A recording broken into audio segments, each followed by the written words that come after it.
Have you ever wondered how WhatsApp, with over 2.5 billion users, actually makes money? It's completely free. There are no annoying ads popping up, and they're not asking you for a subscription fee. So, how on earth does it generate revenue?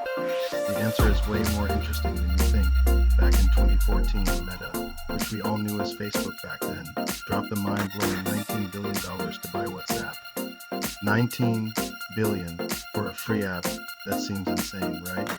But here's the twist that explains everything. The real product Meta bought wasn't the app itself. Stick with me, because this story is a masterclass in modern business. To understand this, we have to go back to the beginning. WhatsApp was founded in 2009 by two ex-Yahoo employees, Brian Acton and Jan Koum. Their vision was simple and powerful: create a pure, reliable, private messaging service.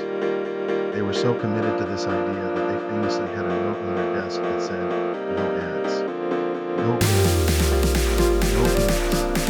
They despised the ad-based revenue model that was the tech world. For the first few years, they experimented with a tiny $1 annual subscription fee. You get the first year free, and you pay a buck a year to keep using it.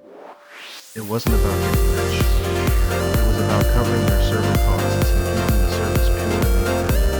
As a statement, here's our first business tip. Sometimes the best business model is built on a strong and non-negotiable principle.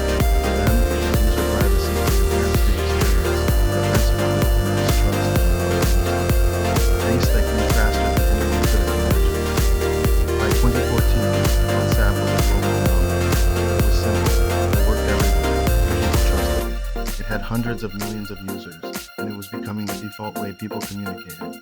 And that's when Mark Zuckerberg came knocking. Why would Zuckerberg pay $19 billion for an app that was barely making any money? Three reasons: users, data, and defense. First, the users. WhatsApp had a colossal, highly engaged global audience that Facebook was struggling to capture, especially outside the US. Buying WhatsApp was like buying a directory into 2.5 billion people overnight. It was a massive user acquisition on a scale never seen before. Second, defense. WhatsApp was becoming a legitimate threat to Facebook's own messenger service. If you can't beat them, buy them. By acquiring WhatsApp, Meta eliminated a major competitor and solidified its dominance in the social communication space. It was a strategic chess move to protect its kingdom. But the third and most crucial reason is data. Now, let's be clear. WhatsApp messages are encrypted, meaning WhatsApp and Meta can't read your chats or listen to your calls. So they aren't selling the content of the messages. So what data are they after? It's the metadata. Metadata is the data about your data: who you talk to, how often you talk to them, what groups you're in, your location, your device type, contact list. This metadata is an absolute gold. While they can't read your message saying, "I want to buy new TV shows," they know you're communicating frequently with companies like this. Count, you're in a runner's group, and you're browsing other websites. Meta can use this metadata to build an incredibly detailed profile. This profile makes the ads you see on your other platforms, like Facebook or Instagram, frighteningly accurate. So WhatsApp isn't making money directly from ads in the app.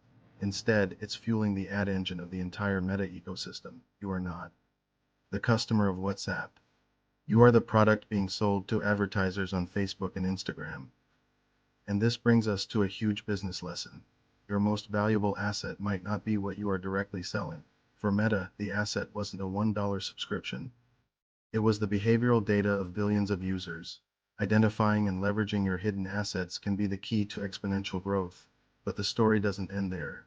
After the acquisition, the founders, Jan Koum and Brian Acton, stayed on for a few years. But their core philosophy clashed with Meta's relentless drive for monetization. They had promised their users privacy and no ads. Meta, on the other hand, is an advertising company at its core. The tension was unbearable. Both founders eventually left, walking away from hundreds of millions in stock options to stand by their principles. Brian Acton even famously tweeted delete Facebook during the Cambridge Analytica scandal. So what's the official way WhatsApp makes money now? This is where it gets brilliant. Meta has pivoted to a new strategy with the WhatsApp Business API. Think about it. We all hate getting spam calls and texts, but we don't mind getting a message from our airline about a flight delay or a notification from a store that our package has shipped. We trust WhatsApp. Meta is leveraging that trust. They've created a platform for medium and large businesses to communicate with customers directly through WhatsApp. Businesses pay a small fee for every conversation they initiate. If you opt in to get shipping updates from Amazon or a boarding pass from an airline via WhatsApp, that airline is paying Meta for the privilege of messaging you on a platform you trust. This is genius. It doesn't break the no ads promise for regular users, because you have to opt into these communications. It monetizes the platform's core strength: reliable, trusted communication, and it's a service that both businesses and customers find genuinely useful. It's a win-win. This strategy is now generating billions of dollars a year for Meta and is growing at a crazy rate. The final business tip here is adaptability.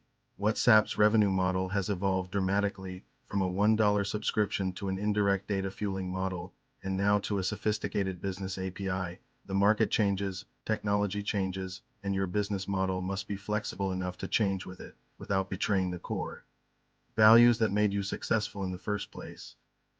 So, to recap, how does WhatsApp make money? It started with a symbolic $1 fee. Then, after the Meta acquisition, it became a powerful data gathering tool that supercharged the ad targeting on Facebook and Instagram. And now, its primary revenue stream is the WhatsApp Business API, where companies pay to communicate with you in a trusted, non-intrusive way. The insane story of WhatsApp is a perfect example of how value is created in the digital age. It's not always about a direct transaction. Sometimes it's about attention, data, trust, and strategic positioning. The app on your phone might be free, but its impact on the digital economy is worth billions. Thank you so much for watching. If you found this breakdown interesting, please give this video a thumbs up and hit that subscribe button for more deep dives into the businesses that shape our world. We'll see you in the next one.